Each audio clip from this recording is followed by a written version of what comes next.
Indeed, none of his Navy medical reports before, during or after the war contain any suggestion of blindness, only short-sightedness and astigmatism.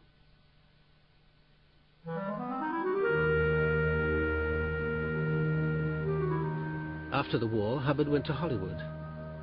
As a successful science fiction author, he was a welcome visitor to the Los Angeles Science Fantasy Association.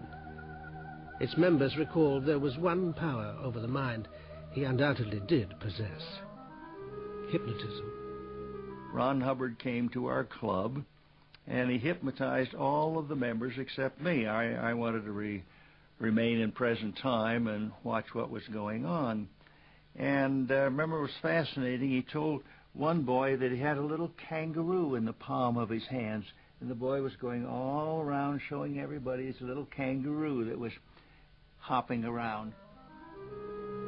In writings and conversations, Hubbard began to speak of his new science of the mind. As Scientology's literature would later depict, Hubbard claimed that in addition to himself, he cured 11 other war veterans and restored sanity to 40 mental patients. Rumors are beginning to circulate that this new science of mind, or this new philosophy, had a significance for mankind that was greater than the discovery of the wheel and equal in significance to the discovery of fire. In the May 1950 edition of Astounding Science Fiction magazine, Hubbard published his stunning findings as fact. Dianetics was truly born. Thousands of letters poured into the magazine. In the meantime, Hubbard had been pounding the typewriter keys, putting his ideas into a 450-page book. It became a bestseller, and Dianetics a national craze. Hubbard's theory was that the human mind was bedeviled by engrams, memories of painful events, often imprinted before birth on the fetus. He claimed that under the direction of a Dianetics therapist, or auditor, as he called them, these engrams could be relived and then cleared from the mind. At this stage, Dianetics seemed just an exaggerated form of psychotherapy. Well, Dianetics was so popular because it promised a brave new world of everybody cleared, no more colds, no more eyeglasses, cured me of a fear of dogs. Among the various things it said to be able to do was one person had lost a tooth, and through Dianetic auditing, he regrew the tooth. Almost any illness could be cured. Schizophrenia could be cured. Seemed like it opened up the whole world for everybody to become perfect human beings. Hubbard sold Dianetics auditing courses at $500 a go. The money was rolling in, but he was about to be accused of being a con man.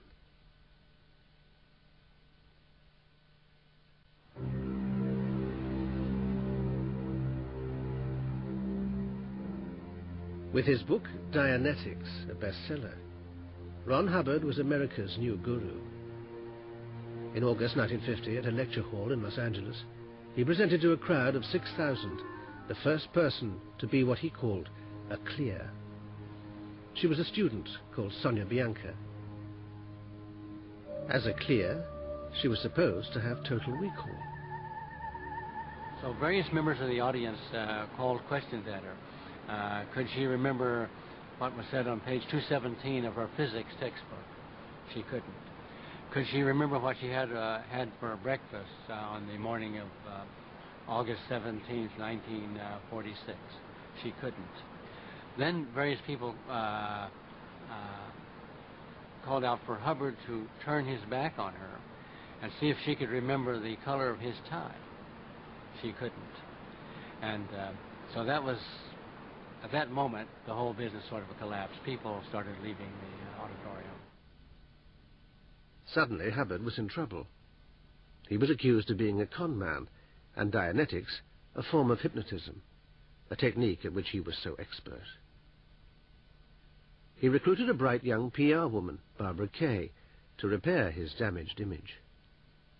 Well, I've always found that It's the mind of a man that is most sexy. He was not really terribly physically attractive. And he had a brilliant mind, no question about that.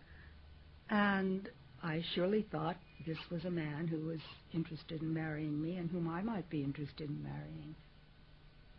The intellectual attraction turned into an affair, and Barbara stayed with the 40-year-old Hubbard in an apartment in Hollywood. But by now Hubbard had left Polly and was married to his second wife, Sarah. He'd led Barbara to believe the marriage with Sarah was over. It wasn't. It was quite shocking when, shortly after moving some of my things into that apartment, suddenly Sarah turned up with the baby and moved in. And I believe he was just as dismayed as I, because the next day when he came to the office with some of my belongings, like my cologne, my toothbrush, and so forth, he looked very downtrodden and apologetic and not happy about the situation at all. Nevertheless, Barbara was kicked out. Dianetics was still in trouble. After the initial success of the book, money had rolled in and rolled out just as fast. Hubbard went to Palm Springs to try to recoup his fortune with a follow-up book. But the business, his marriage with Sarah, and his writing were in crisis. He asked Barbara to come to him. He was certainly very depressed. He had lost the color in his face. His voice was hardly audible. He told me that he was totally blocked. He was working under a publisher's deadline, which he was failing to meet. He believed that his inability to write was due to the sinister interventions of other people, such as Sarah hypnotizing him in his sleep and telling him he will never write again. I found him paranoid, you know. He was clearly going through clinical depression. Worse followed. Hubbard and Sarah finally split up. Their divorce became a public sensation. Sarah accused Hubbard of torturing her and declared him insane. Hubbard denounced Sarah as a Russian spy and kidnapped their 13-month-old daughter. Hubbard ended up in Wichita in Kansas and got back in touch with Barbara. He sent me a wire telling me he'd been very ill and said he wanted to marry me. And when I went to Wichita, he looked terrible. He had hair down to his shoulders and fingernails were like talons. And I found a note, a very sweet note in my hotel room saying, "Glad you're here, I love you." But I saw that I had a man there who had no prospects, for one thing, and that he had some psychiatric difficulties, and I didn't see much of a life for myself with that sort of individual. So I left. But Hubbard bounced back. He got married for the third time to one of his students, Mary Sue Whipp. This marriage lasted, and Mary Sue would become his devoted deputy. Sarah, his second wife, was cleared from his memory, just like an engram. How many times have I been married? I've been married twice. And I'm very happily married just now. I have a lovely wife, and I have 4 children. My first wife is dead. What happened to your second wife? I never had a second wife. In 1952, Hubbard launched a revolutionary new product, Scientology.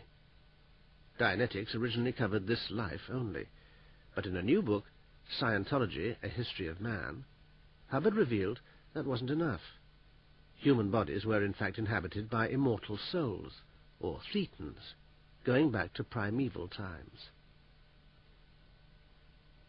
Hubbard's son from his first marriage, Nibs, claimed the book stemmed from an unusual piece of drug-driven research.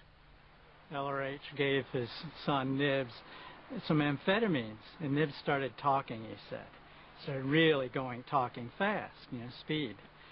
And he kept talking, And he kept talking, and his dad kept giving him speed, and all of a sudden he was talking about his history when he was a clam and all these different situations in early Earth. And out of that came History of Man. Suddenly you were nobody. Oh, I've been back 3 lives, I've been back 7, I was in the time of Pharaoh. Well, when I got back to the individual who was a clam lying on a primordial seashore with a grain of sand irritating a pearl